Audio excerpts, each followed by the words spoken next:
제3장 금판. 3년이 가고 3번의 가을 거지가 지나갔다. 조셉은 거의 매일 땅을 일구고 밭을 갈며 지냈고 매년 가족농장 비용을 갚기 위한 돈을 마련하는데 힘을 보태고자 상리를 했다. 그리고 일만 하기에도 시간이 빠듯했기에 학교를 거르는 것은 다반사였다.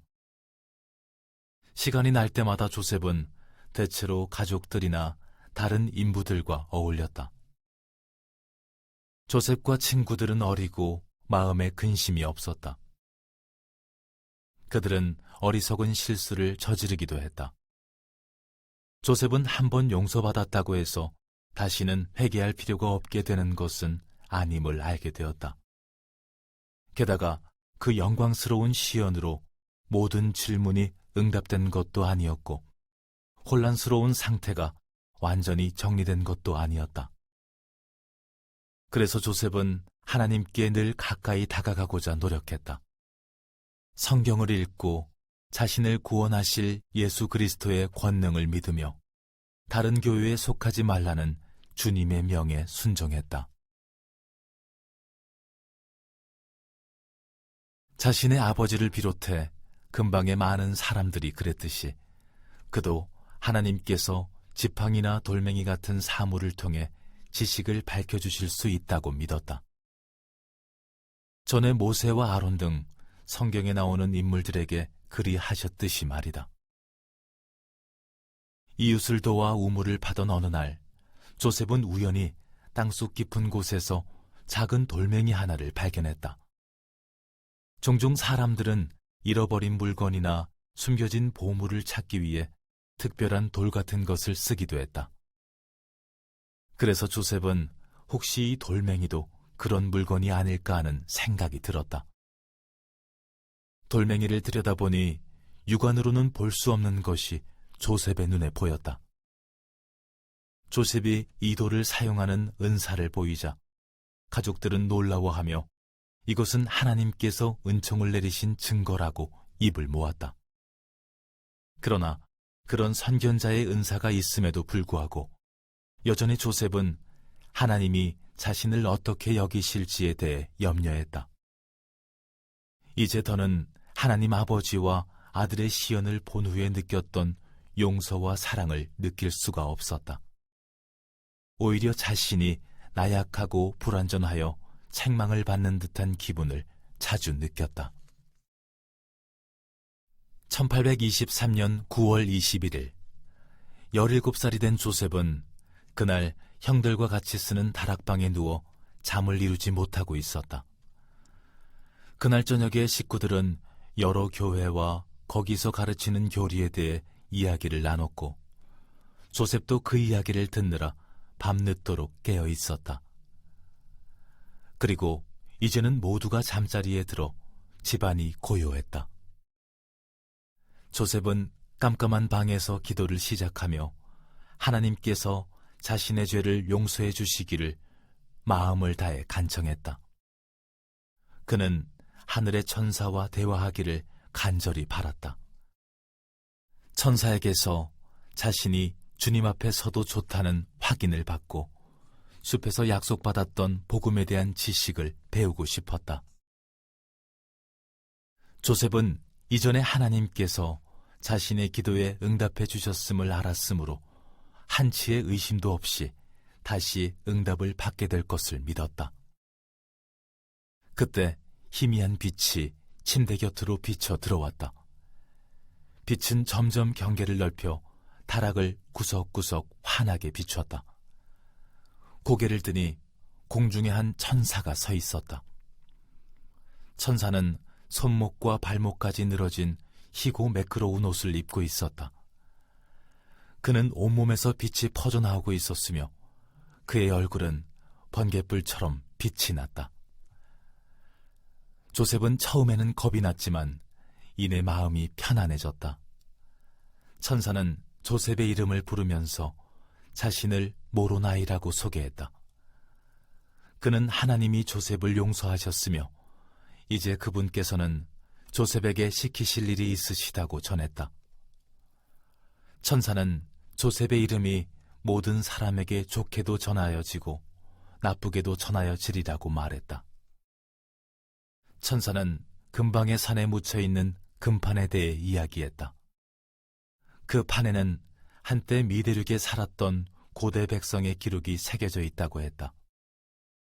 금판은 고대 백성의 기원과 예수 그리스도께서 그들을 방문하시어 복음의 충만함을 가르치신 기사가 담긴 기록이었다. 모로나이는 금판과 함께 묻혀있는 선견자의 돌 2개에 대해서도 이야기했는데 나중에 조셉은 이 돌들을 우림과 둠밈 또는 해석기라고 불렀다. 그 돌들은 조셉이 금판의 기록을 번역할 수 있도록 주님께서 준비해 두신 것이었다. 선견자의 돌은 투명한 돌멩이 2개가 하나로 묶여 가슴판에 연결된 형태라고 모로나이는 말했다. 그런 다음 모로나이는 성경의 이사야, 요엘, 말라기, 사도행전 등에 등장하는 예언을 그대로 들려주면서 주님께서 다시 오실 것이며 그 전에 하나님께서 고대해 주신 성약을 새롭게 하지 않으면 인류는 창조의 목적을 이루지 못할 것이라고 말했다. 또한 하나님께서는 성약을 새롭게 하기 위해 조셉을 선택하셨고 충실하게 하나님의 명을 따른다면 조셉은 금판의 기록을 세상에 드러내는 일을 하게 될 것이라고 설명했다. 천사는 방을 떠나기 전에 조셉에게 판을 잘 돌봐야 한다고 명하며 지시 없이는 누구에게도 보여주어서는 안 된다고 주의를 주었다. 그는 이 명을 따르지 않으면 파멸을 면치 못하리라고 경고했다. 말을 마친 모로나이는 빛에 쌓여 하늘로 올라갔다. 조셉은 자리에 누운 채 시연을 되짚어 보았다. 그때 방 안의 빛이 들이차면서 다시 모로나이가 나타났다. 천사는 앞서 전했던 말들을 그대로 되풀이하고는 다시 사라졌다. 그리고 한 번 더 나타나서 3번째로 똑같은 메시지를 전했다. 모로나이는 이렇게 말했다. 이제 조셉아, 판을 얻으려 할 때 내 마음이 어둠으로 채워지고 모든 형태의 악이 마음에 밀려 들어와 내가 하나님의 계명을 지키지 못하도록 가로막을지니 조심할지어다. 모로나이는 조셉을 지지해줄 사람이 필요하니 아버지에게 가서 시연에 대해 이야기하라고 그에게 당부했다. 그리고 이렇게 약속했다. 내 부친은 내가 하는 말을 모두 믿을 것이니라. 아침이 밝았을 때 조셉은 아버지가 시연과 천사 이야기를 믿어주리라는 것을 알면서도 모로나이 이야기를 꺼내지 않았다. 그 대신 아버지와 형 엘빈과 함께 집 근처 들판으로 나가 오전 내내 추수를 도왔다. 조셉은 일이 힘에 부쳤다. 높다랗게 자란 곡식을 낫으로 베면서 엘빈 형과 속도를 맞추려고 했다. 그러나 모로나이가 찾아와 밤새 한숨도 못 잔 데다 고대의 기록과 그것이 묻혀있다는 산에 대한 생각이 머릿속을 맴돌고 있었다. 오래가지 못해 조셉은 손을 놓아버렸다. 그 모습을 본 엘빈이 이렇게 말했다. 조셉, 그렇게 머뭇거려서는 안 돼. 어서 일을 마쳐야지. 조셉은 더 열심히, 더 빨리 낫지를 하려고 했지만 아무리 애를 써도 형을 따라갈 수 없었다. 한참 뒤 파리한 얼굴로 손을 멈추고 서 있는 아들을 본 아버지 조셉 1세는 아들에게 집으로 돌아가라고 권했다. 그는 아들이 몸이 좋지 않은 모양이라고 생각했다. 조셉은 아버지의 말씀에 따라 비틀거리며 집으로 향했다. 그러나 기운이 빠진 몸으로 울타리를 넘으려다가 그만 그대로 쓰러지고 말았다. 누운 채 숨을 가다듬던 조셉의 눈앞에 다시 모로나이가 나타났다. 공중에 서서 빛에 둘러싸인 모로나이가 조셉에게 물었다. 어찌하여 내 부친에게 말씀드리지 않았느냐? 조셉은 아버지가 믿지 않으실까봐 두려웠다고 대답했다. 내 부친은 믿을 것이다. 모로나이는 조셉을 안심시키고 지난밤 들려주었던 메시지를 다시 전했다. 아들이 천사와 천사의 메시지에 대해 이야기하자 조셉 1세는 눈물을 흘렸다. 그는 아들에게 하나님이 주신 시연이니 그 말씀대로 따르거라 라고 말했다. 조셉은 곧바로 산으로 달려갔다. 지난밤 모로나이가 판이 묻힌 장소를 시연으로 보여주었기에 그는 어디로 가야 할지 잘 알고 있었다. 근방에서 제일 큰 그 산은 조셉의 집에서 5km 정도 거리에 있었다. 판은 산 꼭대기에서 멀지 않은 서쪽 기슭에 크고 둥근 바위 아래에 묻혀 있었다. 조셉은 걸어가면서 그 판을 생각했다. 그것이 성스러운 물건이라는 것을 알면서도 값으로 따지면 얼마나 될까 하는 생각을 떨치기가 쉽지 않았다. 조셉은 수호신이 지킨다는 숨겨진 보물 이야기를 들어보았지만 모로나이와 그가 말한 판은 그런 이야기에 나오는 것들과는 달랐다. 모로나이는 하나님께서 당신이 선택하신 선견자에게 안전하게 기록을 전달하도록 임명하신 하늘의 사자였다. 그리고 그 판은 금으로 되어 있어서가 아니라 예수 그리스도를 증언하기 때문에 가치가 있었다. 그럼에도 불구하고 가족들을 가난에서 건져줄 보물의 위치를 정확히 알고 있다는 생각이 조셉의 머릿속을 떠나질 않았다. 산에 이르러 시연에서 본 장소를 찾아낸 조셉은 바위 밑을 파기 시작했다. 얼마 후 바위의 가장자리가 드러났다. 조셉은 큰 나뭇가지를 주워서 지렛대로 삼아 바위를 들어 옆으로 밀어냈다. 덮개구시를 하던 바위 밑에는 벽면과 바닥이 돌로 된 상자가 있었다. 안을 들여다보니 근판과 선견자의 돌, 가슴판이 있었다. 고대 문자가 빽빽이 기록된 근판은 3개의 고리로 철해져 있었다. 각 낱장은 가로가 15cm, 세로는 20cm였고 각각 얇은 판으로 되어 있었다. 또 일부 기록은 읽지 못하게 봉해져 있었다. 조셉은 입이 다물어지지 않았다. 그리고 다시 한번 금판의 값이 얼마나 될까 하는 생각이 들었다. 그리고 판에 손을 댄 찰나 큰 충격이 조셉을 휩쓸고 지나갔다. 조셉은 얼른 손을 뗐다가 다시 판을 잡으려고 2번 더 시도했지만 그럴 때마다 몸에 충격이 가해졌다. 조셉은 소리쳤다.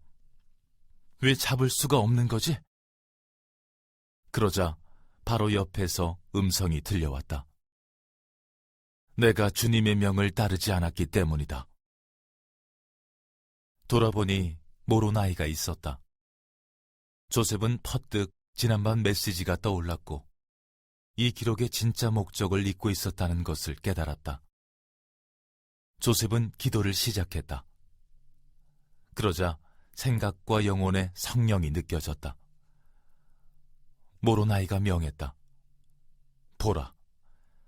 조셉의 눈앞에 또 다른 시연이 펼쳐졌고 무수한 추종자들에게 둘러싸인 사탄의 모습이 보였다. 천사는 말했다. 여기 보이는 것들은 선과 악, 거룩한 것과 불순한 것, 하나님의 영광과 어둠의 권능이니라. 이제부터 너는 그 2가지 힘을 깨닫고 절대 사악한 것에 물들거나 무릎 꿇지 말지어다. 모로나이는 조셉에게 기록을 받을 수 있도록 마음을 정결히 하고 생각을 굳건히 하라고 말했다. 그리고 이렇게 설명했다. 이 성스러운 물건들은 오직 기도하고 주님께 충실히 순종하는 사람만이 가져갈 수 있느니라. 이것들은 세상의 영광을 위해 이득과 부를 쌓을 목적으로 이곳에 보관된 것이 아니니라. 이것들은 신앙의 기도로서 봉인되었노라. 조셉은 언제 판을 얻을 수 있을지를 물었다.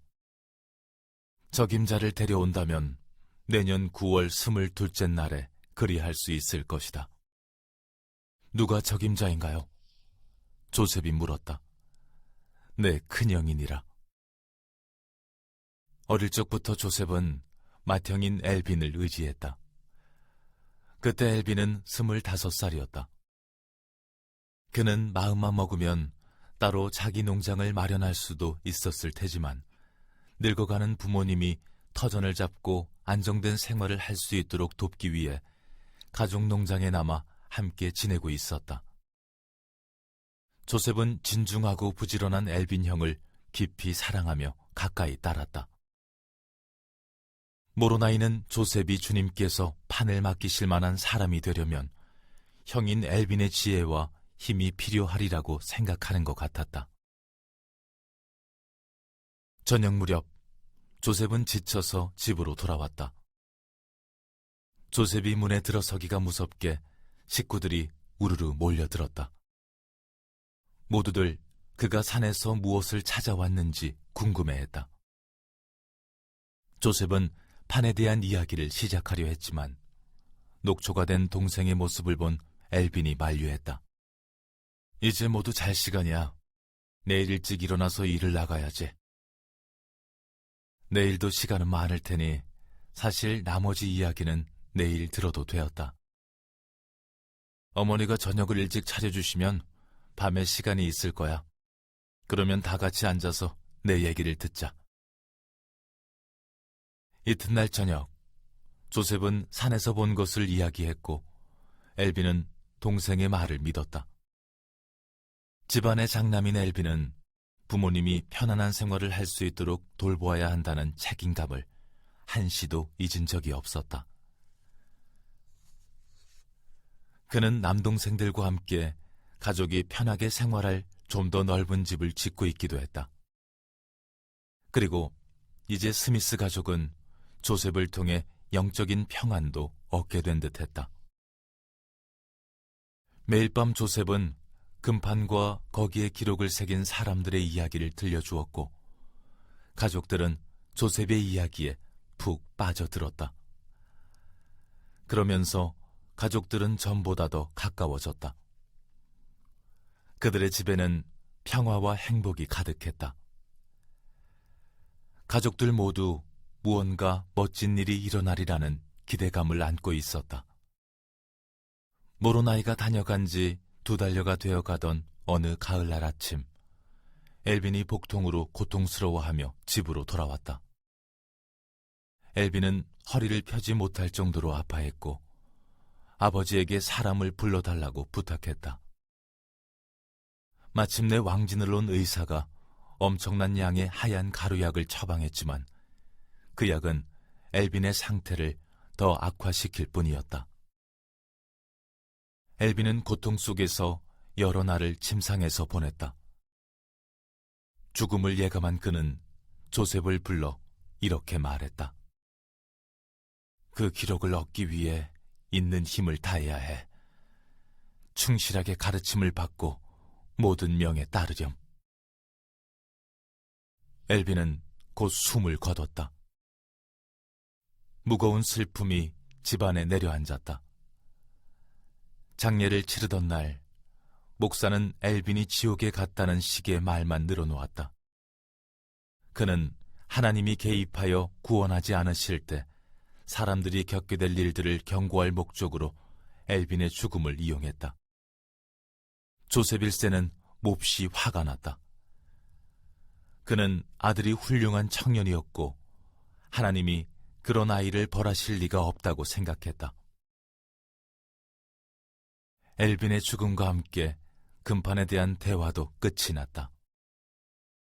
엘빈은 생전에 조셉의 신성한 부름을 든든하게 지지해 주었기에 금판에 대한 이야기가 나오면 이제 엘빈이 이 세상에 없다는 사실을 떠올리지 않을 수 없었다. 가족들에게는 견디기 힘든 일이었다. 조셉도 엘빈을 그리워하며 그의 죽음을 누구보다도 힘겹게 받아들였다. 맏형의 힘과 지혜에 기대어 기록을 얻고자 했었지만 이제 그는 자신이 버림받은 듯한 기분을 느끼고 있었다. 마침내 다시 산에 갈 날이 되었다. 조셉은 홀로 걸음을 옮겼다. 조셉은 형도 없는데 과연 하나님께서 자신에게 판을 맡기실지 확신할 수가 없었다. 그러나 형이 말한 대로 그는 주님께서 주신 계명을 모두 지킬 수 있다고 생각했다. 모로나이는 판을 얻는 데 필요한 것들을 명확히 말해 주었다. 천사는 말했다. 판을 손에 들면 곧장 집으로 가서 안전한 곳에 넣고 자물쇠로 잠가야 하느니라. 산에 오른 조셉은 다시 한번 바위를 치워내고 상자에 손을 뻗어 금판을 꺼냈다. 그때 문득 자리를 뜨기 전에 상자 안에 있는 다른 물건들을 숨겨야 한다는 생각이 들었다. 조셉은 판을 내려놓고 돌아서서 상자를 덮었다. 그러나 다시 돌아보니 판은 온데간데 없이 사라지고 없었다. 덜컥 겁이 난 조셉은 무릎을 꿇고 금판이 어디로 갔는지 알려달라고 애원했다. 곧 모로나이가 나타나서 또 지시를 어겼다며 조셉을 꾸짖었다. 조셉은 손에서만이 아니라 눈에서도 판을 놓쳐버린 것이었다.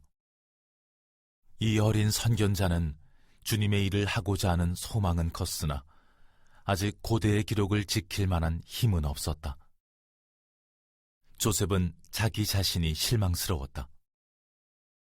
모로나이는 그에게 이듬해에 다시 그곳으로 오라고 명했다. 그리고 하나님의 왕국을 위한 주님의 계획과 이제 시작될 위대한 일에 대한 가르침을 주었다. 천사가 떠나자 조셉은 말없이 터덜터덜 산에서 내려왔다. 빈손으로 집에 돌아가면 가족들이 어떻게 생각할지 걱정이 앞섰다. 조셉이 문을 열고 들어서자 집안에서는 가족들이 기다리고 있었다. 아버지는 조셉을 보기 무섭게 판을 가져왔느냐고 물었다. 조셉이 대답했다. 아니요, 가져올 수가 없었어요. 보긴 한 거지. 네, 하지만 가져오지는 못했어요. 조셉 1세가 말했다. 내가 너였더라면 가져왔을 거다. 아니에요, 아버지. 주님의 천사가 허락을 안 해주셔서 못 가지고 온 거예요.